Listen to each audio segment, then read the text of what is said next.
संविधान सभा की प्रथम बैठक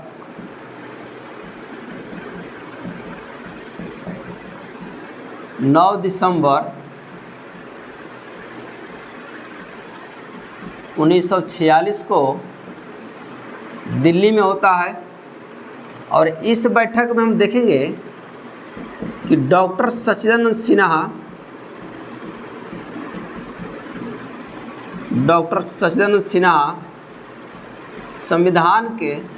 संविधान सभा के अध्यक्ष चुने जाते हैं, इसलिए ये प्रथम अध्यक्ष हैं।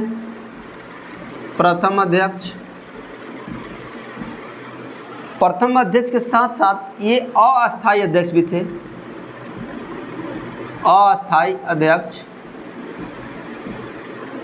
क्योंकि 2 दिनों बाद इनको हटा दिया जाता है और इनकी जगह पर डॉक्टर राजेंद्र प्रसाद जी को संविधान सभा का अध्यक्ष चुन लिया जाता है।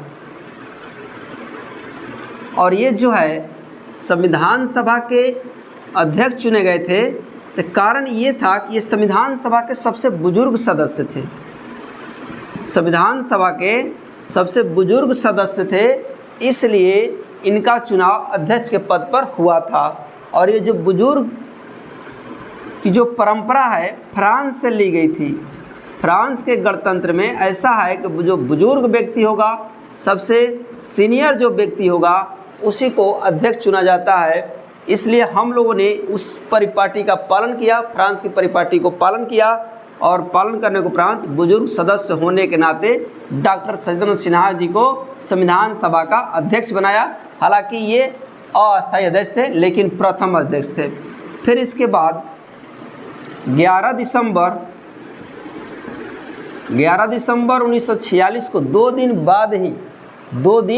बाद ही डॉक्टर राजेंद्र प्रसाद जी को संविधान सभा का अस्थायी अध्यक्ष चुन लिया जाता है। संविधान सभा का अस्थायी अध्यक्ष डॉक्टर राजेंद्र प्रसाद और अस्थायी अध्यक्ष डॉक्टर सच्चिदानंद सिन्हा। संविधान सभा के प्रथम अध्यक्ष डॉक्टर सच्चिदानंद सिन्हा, ये जो है आरा बिहार के रहने वाले थे। और ये देखेंगे डॉक्टर राजेंद्र प्रसाद अस्थायी अध्यक्ष थे और संविधान सभा के द्वितीय अध्यक्ष थे।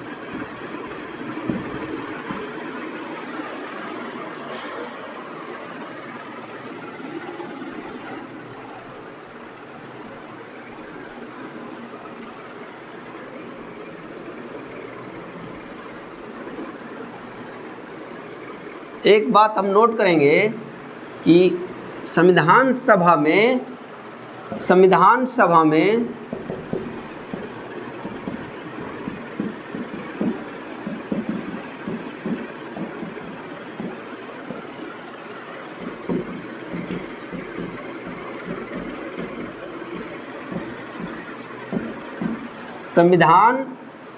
सभा के सदस्य के रूप में देखेंगे, बिहार से 36 लोग चुने गए थे। यानी कि बिहार के 36 लोग संविधान सभा के सदस्य थे।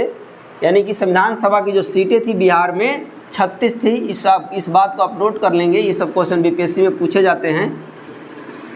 फिर देखिएगा, सबसे अधिक संविधान सभा के मेंबर चुने गए तो वह है संयुक्त प्रांत से, जिसको आज हम लोग उत्तर प्रदेश के नाम से जानते हैं। संयुक्त प्रांत से सबसे अधिक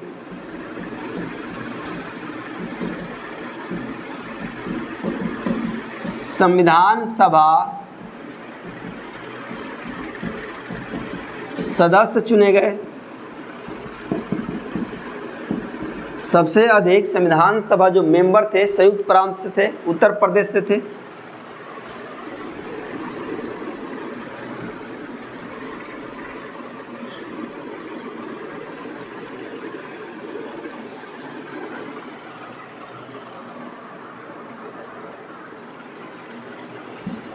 फिर देखते हैं 13 दिसंबर 1946 को जवाहरलाल नेहरू ने संविधान का उद्देश्य प्रस्ताव प्रस्तुत किया। संविधान का उद्देश्य प्रस्ताव प्रस्तुत किया, यानी कि संविधान का हमारा उद्देश्य क्या हो, प्रस्तुत किया, जिसको हम लोगों ने 22 जनवरी 1947 को अपना लिया। इस उद्देश्य प्रस्ताव पर बहुत ज़्यादा बहस हुआ और बहस होने के उपरांत 22 जनवरी 1947 को अपना लिया गया।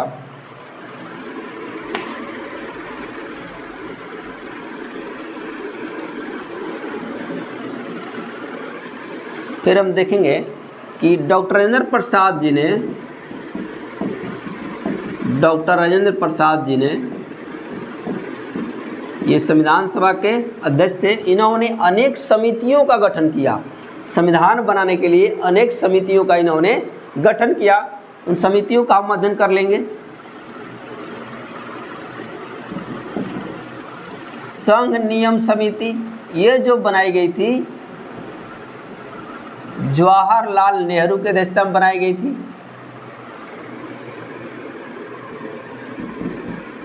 अल्पसंख्यक समिति, भारत में अल्पसंख्यकों को कौन कौन से अधिकार दिए जाएं ताकि वो बहुसंख्यक के आगे अपने आप को मजबूत महसूस करे, अपने आप को सुरक्षित महसूस करे। इसके अध्यक्ष बनाए गए तेज बहादुर सप्रू, टीबी सप्रू। फिर देखेंगे मौलिक अधिकार समिति बनाई गई। मौलिक अधिकार समिति मतलब भारतीय नागरिकों को कौन से मौलिक अधिकार दिए जाए ताकि राज्य के आगे वो अपने आप को सुरक्षित महसूस करे। इसके अध्यक्ष बनाए गए सरदार पटेल साहब, सरदार पटेल जी, ये बनाए गए। फिर हम देखेंगे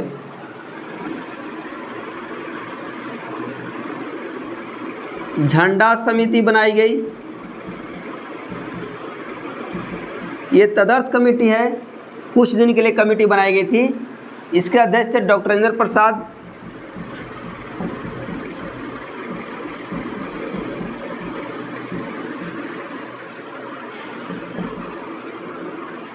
हमारा जो झंडा है, झंडा का प्रारूप हम देखेंगे। झंडा का प्रारूप 3:2 में होता है। और सर्वप्रथम हमारे देश का झंडा, ये जो झंडा जो अपनाया गया था, ये वाला झंडा, ये झंडा जो है माने तिरंगा झंडा,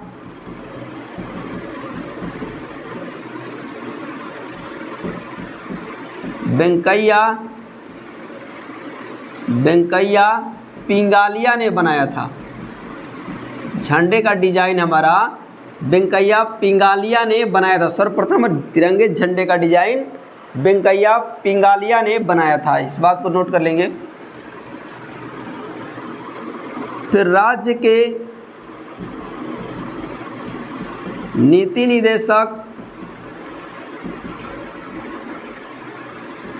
निदेशक समिति बनाई गई और इसके अध्यक्ष थे टीबी सप्रू।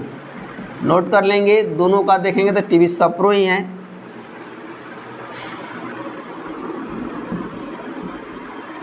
संवाद समिति यानी कि जो समितियां बनी है उस समितियों के बीच वार्तालाप कौन करेगा, उसका मैसेज उस समिति के पास कौन पहुंचाएगा। इसके लिए एक संवाद समिति बनाई गई और इसके अध्यक्ष बनाए गए मौलाना अबुल कलाम आज़ाद।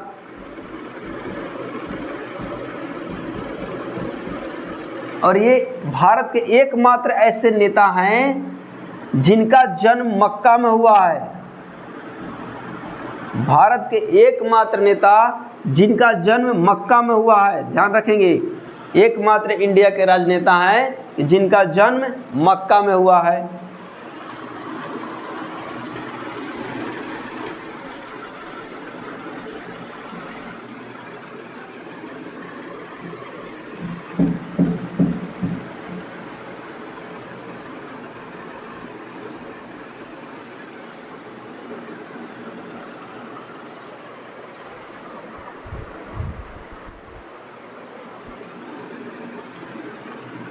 फिर इसके बाद हम देखेंगे प्रारूप समिति,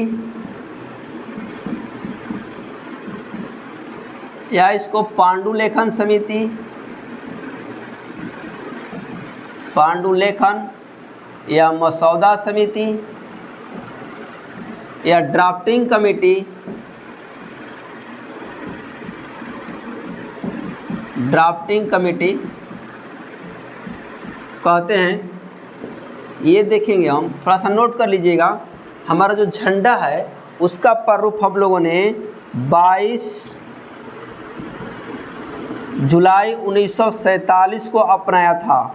झंडे का प्रारूप 22 जुलाई 1947 को हम लोगों ने अपनाया था, यानी जो हमारा झंडा है हम लोग 22 जुलाई 1947 को अपनाए थे। इस बात को नोट कर लेंगे।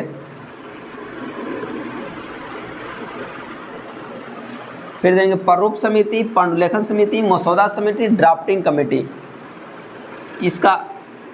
इसी का सब नाम है। देखेंगे इसका जो गठन है 29 अगस्त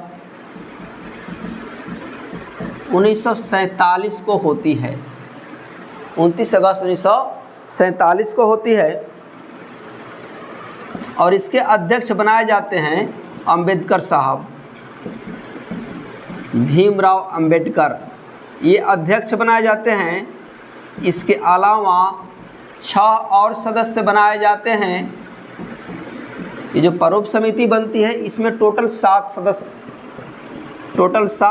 थे, टोटल 7 सदस्य, जिसमें अंबेडकर अध्यक्ष और 6 सदस्य बनाए जाते हैं। उन सदस्यों का नाम हम देख लेंगे।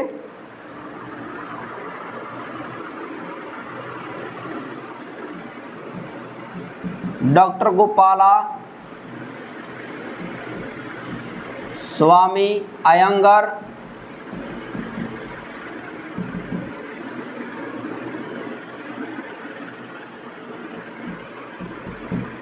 कृष्णा स्वामी अय्यर,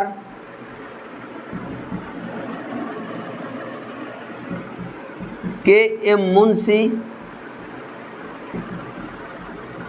कन्हैया मणिकलाल मुंशी, कन्हैया मणिकलाल मुंशी। फिर हम देखेंगे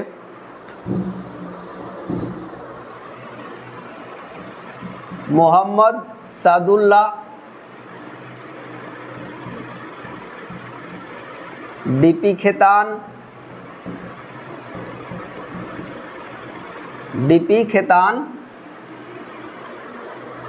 और B.A. मित्तल।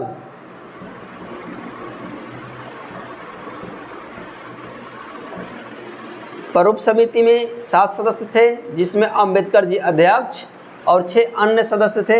इसमें हम देखेंगे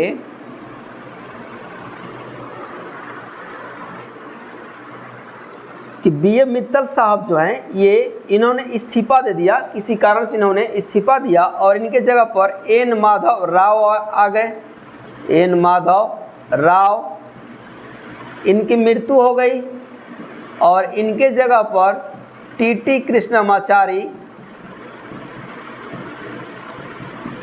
कृष्णमाचारी सदस्य के रूप में आ गए। इस तरह से देखेंगे कि प्रारूप समिति में टोटल 7 सदस्य थे, जिसमें अंबेडकर जी अध्यक्ष थे। और यहाँ पर गौर करेंगे हम 29 अगस्त 1947 में जब प्रारूप समिति का अध्यक्ष बनाया जाता है अंबेडकर साहब को, तो अंबेडकर साहब उस समय संविधान सभा के मेंबर नहीं थे, क्योंकि 15 अगस्त माने भारत का बंटवारा जो है अगस्त महीने में हो गया था। 14 अगस्त को ही पाकिस्तान अलग हो गया था और इनका जो क्षेत्र है संविधान सभा का वो अभी बांग्लादेश में है। बांग्लादेश का जयसुर खुलना था। जयसुर खुलना से ये संविधान सभा के मेंबर थे। ऐसे में ये संविधान सभा के मेंबर थे, तो ऐसे में संविधान सभा के ये सदस्य नहीं रह जाते हैं, यानी कि पाकिस्तान के बंटवारा होने के उपरांत इनका जो क्षेत्र है पाकिस्तान में चला जाता है और वर्तमान का बांग्लादेश में चला जाता है। ऐसे में संविधान सभा के मेंबर नहीं रह जाते हैं। तो इस ओर हम देखेंगे कौन ध्यान दिलाते हैं तो संविधान सभा के संविधान सभा के राजनीतिक सलाहकार थे, राजनीतिक सलाहकार बी.एन. राव। बी.एन. राव जो हैं राजेंद्र प्रसाद जी को इस ओर आकर्षित करते हैं कि इतना महत्वपूर्ण पद पर बैठा व्यक्ति, प्ररूप समिति का अध्यक्ष व्यक्ति, और ये संविधान सभा का मेंबर नहीं है।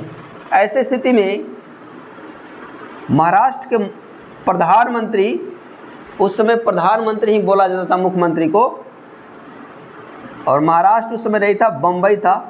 बम्बई के मुख्यमंत्री बी.जी. खेर थे। बी.जी. खेर को राजेंद्र प्रसाद जी कहते हैं कि आप बम्बई से M.R. जयकर को इस्तीफा दिलवाइए और यहीं से अंबेडकर जी को संविधान सभा का मेंबर चुना जाएगा।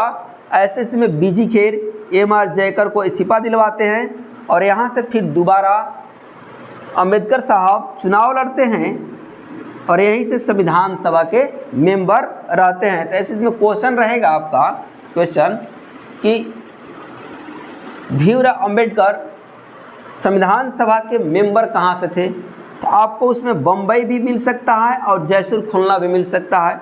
तो आप ध्यान रखेंगे कि ऑप्शन के अनुसार आपको यहाँ पर चलना पड़ेगा।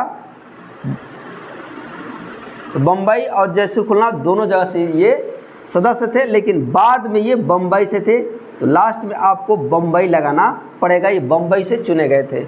और एक और सवाल पूछ सकता है आपसे कि अंबेडकर साहब सर्वप्रथम संविधान सभा का चुनाव कहाँ से लड़े थे, तो कारण कुछ ऐसा है, समझ लीजिएगा।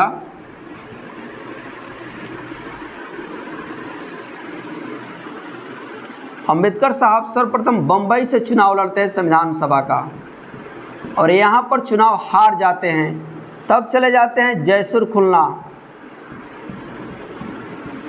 जयसुर खुलना जो कि बांग्लादेश में है, यहाँ से चुनाव लड़ते हैं और यहाँ से चुनाव जीत जाते हैं। यानी मुस्लिम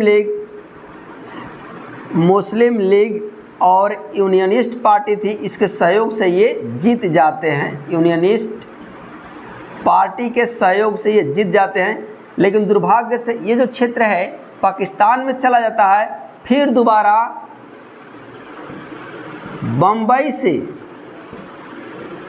संविधान सभा के मेंबर अंबेडकर साहब चुने जाते हैं। तो सर्वप्रथम चुनाव वो लड़े हैं बम्बई से, हारते हैं यहाँ, जयसुर खुलना में जीतते हैं, और फिर जो ये पाकिस्तान में चला जाता है। ऐसी स्थिति में बम्बई से फिर दोबारा तिबारा चुनाव जीत करके आते हैं। माने तिबारा चुनाव लड़े हैं बम्बई से और जीते हैं 2 बार, पहला यहाँ दूसरा यहाँ। चलिए क्लियर। अब देखिए संविधान का जितना महत्वपूर्ण कार्य है सब यही करेगी, यानी कि ड्राफ्टिंग कमेटी, प्ररूप समिति ही संविधान के महत्वपूर्ण कार्यों का निर्वहन करेगी। अब देखना, इस समिति के अलावा अंबेडकर साहब जी ने संविधान सभा के राजनीतिक सलाहकार चुने थे। राजनीतिक सलाहकार बी.एन. राव को, और ये जो बी.एन. राव हैं अंतर्राष्ट्रीय न्यायालय में न्यायाधीश के पद पर रह चुके थे और ये संविधान सभा के मेंबर नहीं थे, संविधान सभा के सदस्य नहीं थे, लेकिन संविधान सभा के राजनीतिक सलाहकार थे। यानी कि संविधान सभा के महत्वपूर्ण पद पर आसीन होने का प्रमुख कारण था कि ये बहुत बड़े कानूनविद थे, यानी कि कानून के जानकार थे। अंतर्राष्ट्रीय न्यायालय जो आपका नीदरलैंड के द हेग में है, वहाँ पर ये न्यायाधीश रह चुके थे, इसलिए इनको संविधान सभा का राजनीतिक सलाहकार बनाया गया। अब देखेंगे कि डॉक्टर राजेंद्र प्रसाद जी ने राजनीतिक सलाहकार के अलावा संविधान सभा के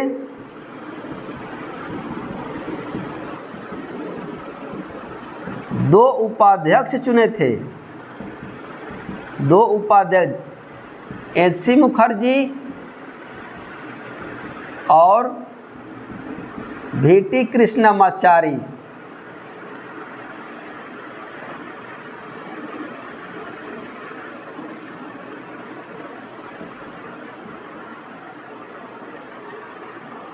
संविधान सभा के दो उपाध्यक्ष एस.सी. मुखर्जी और वी.टी. कृष्णमाचारी थे।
हमारा संविधान 2 वर्ष 11 महीना 2 वर्ष 11 माह 18 दिन में लिखा गया और लिख करके 26 नवंबर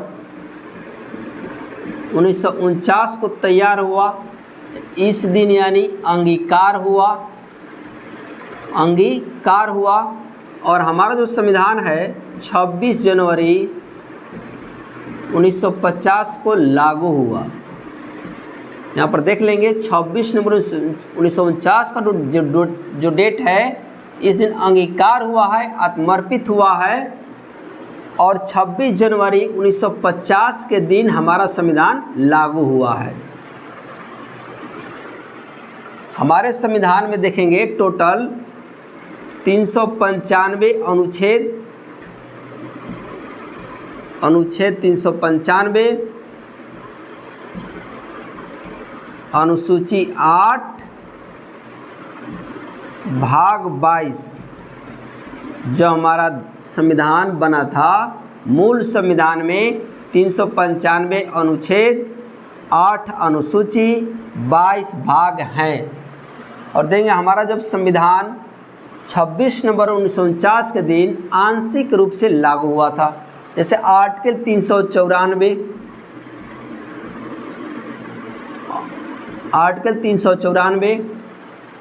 में वर्णित जितने बातें थी सब लागू हुई थी। इसमें नागरिकता आदि से संबंधित जो उपबंध थे 394 अनुच्छेद में ऐसी बातें थी कि संविधान को 26 नवंबर 1949 को जब अंगीकार किया गया तो कुछ बिंदुओं को उसी दिन लागू कर दिया गया, जैसे नागरिकता संबंधी। तो हम देखेंगे कि इस दिन टोटल 16 अनुच्छेद लागू हुए, कुल 16 अनुच्छेद लागू हुए। और हमारे संविधान का टोटल 3 बार वाचन हुआ। वाचन हम देखेंगे हमारे संविधान का 3 बार हुआ है, और इसकी हम बैठक देखेंगे। टोटल बैठक 166 हुआ है, और इसका अधिवेशन देखेंगे कि 12 हुआ है। यानी इसको कुछ ऐसे मान लीजिए 165 + 1 11 + 1। ये इसलिए हम कह रहे हैं कि 1 ये जो आप 24 जनवरी 1950 के दिन भी इसकी बैठक और अधिवेशन हुआ था। बैठक और अधिवेशन जो है हुआ था, और ये भले ही एक ही दिन का अधिवेशन हो या एक ही दिन का बैठक हो, लेकिन ये 24 जनवरी 1950 को अंतिम बैठक संविधान का हुआ है। संविधान सभा का अंतिम बैठक 24 जनवरी 1950 के दिन हुआ है, और इसी दिन हम लोगों ने अपने देश के राष्ट्रपति का चुनाव किया है। राष्ट्रपति का चुनाव किया है, और राष्ट्रपति जो हैं डॉक्टर राजेंद्र प्रसाद 26 जनवरी 1950 को शपथ लेते हैं। इस बात को नोट कर लेंगे। माने उस समय जो संविधान सभा के सदस्य थे उन्होंने ही राष्ट्रपति का चुनाव किया था 24 जनवरी 1950 के दिन, और 26 जनवरी 1950 के दिन हमारे राष्ट्रपति जी ने शपथ लिया था। इस बात को याद रखेंगे। फिर हम देखेंगे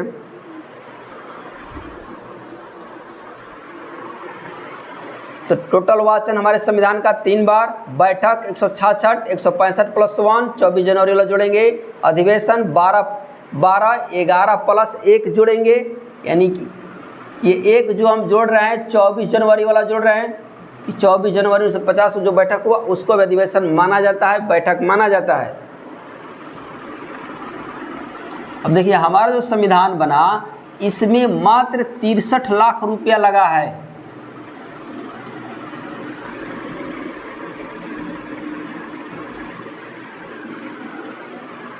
हमारे संविधान में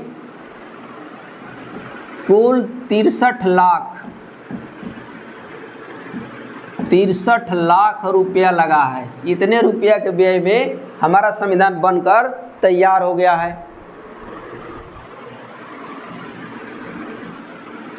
हमारा जो संविधान है 63 लाख रुपए में बना था, यानी कि हमारे संविधान पर टोटली खर्च 63 लाख रुपए आए थे।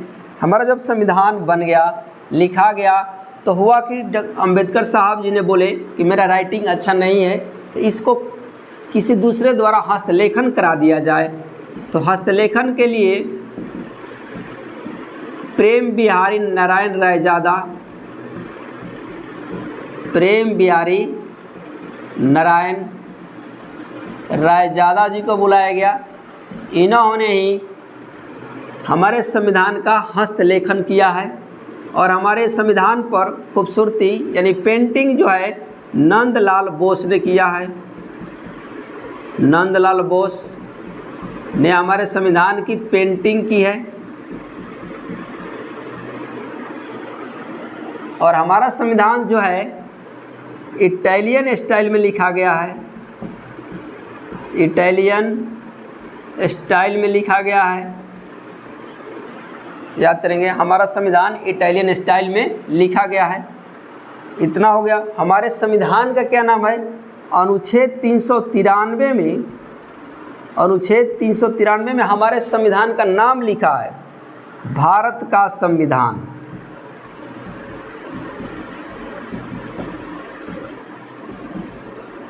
द कॉन्स्टिट्यूशन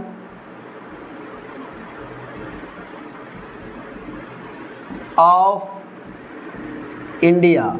हमारे संविधान का नाम भारत का संविधान है, इस बात को याद रखेंगे। और हमारे संविधान में हमारे देश के लिए 2 नाम हैं, इंडिया और भारत। हमारे देश के लिए संविधान में 2 ही नाम मिलते हैं, इंडिया और भारत। याद रखेंगे इंडिया और भारत ही केवल है, ना हिंदुस्तान दिया है, ना आर्यावर्त, ना ब्रह्मावर्त, ना जम्बूद्वीप। हमारे भारत का नाम, हमारे देश का नाम इंडिया और भारत है।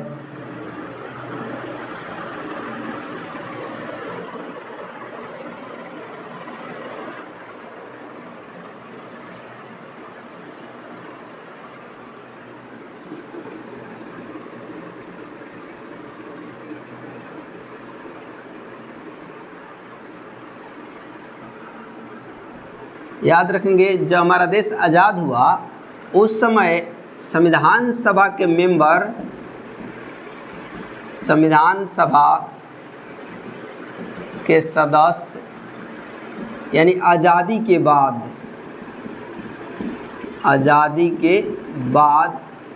15 अगस्त 1947 के बाद संविधान सभा के टोटल मेंबर आ गए थे हमारे यहाँ 299,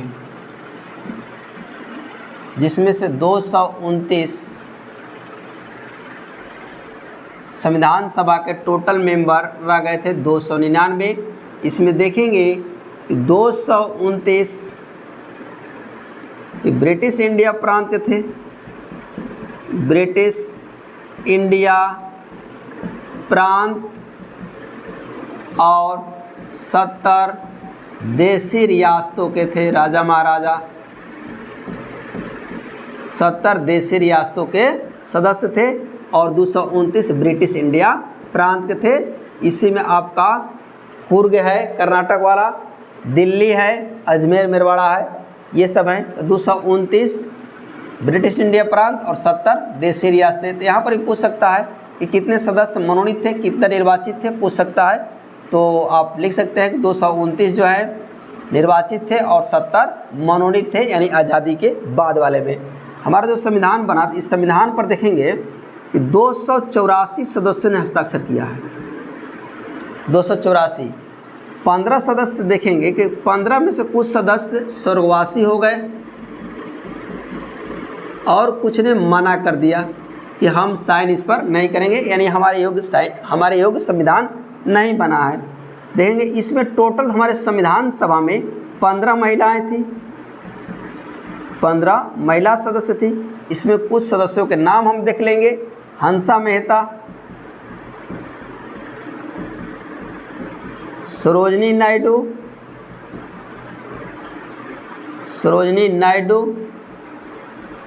विजय लक्ष्मी पंडित,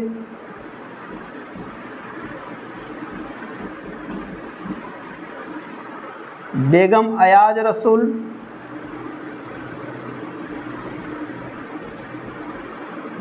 याद रखेंगे बेगम अयाज रसूल। महिलाओं में देखा जाए तो ये जो हैं प्रथम मुस्लिम संविधान सभा सदस्य, यानी संविधान सभा में अकेला मुस्लिम महिला देखा जाए तो बेगम अयाज रसूल थी।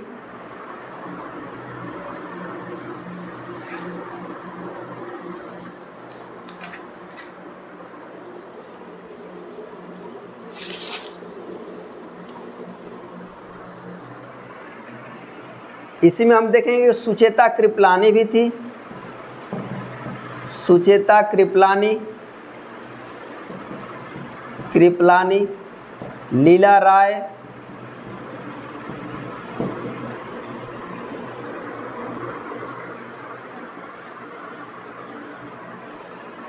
ये सब थी। अब देखेंगे ये जो संविधान हमारा बना और 24 जनवरी 1950 को अंतिम रूप से साइन हुआ, इस पर हम देखेंगे कि सर्वप्रथम साइन जो है हमारे संविधान पर जवाहरलाल नेहरू ने किया। हमारे संविधान पर प्रथम साइन जवाहरलाल नेहरू का है और अंतिम साइन डॉक्टर राजेंद्र प्रसाद जो हमारे देश के राष्ट्रपति थे उनका है। यानी कि प्रथम हस्ताक्षर जवाहरलाल नेहरू और अंतिम देखेंगे हम, अंतिम हस्ताक्षर डॉक्टर राजेंद्र प्रसाद जी का है। प्रथम हस्ताक्षर जवाहरलाल नेहरू, अंतिम हस्ताक्षर डॉक्टर राजेंद्र प्रसाद जी ने किया है।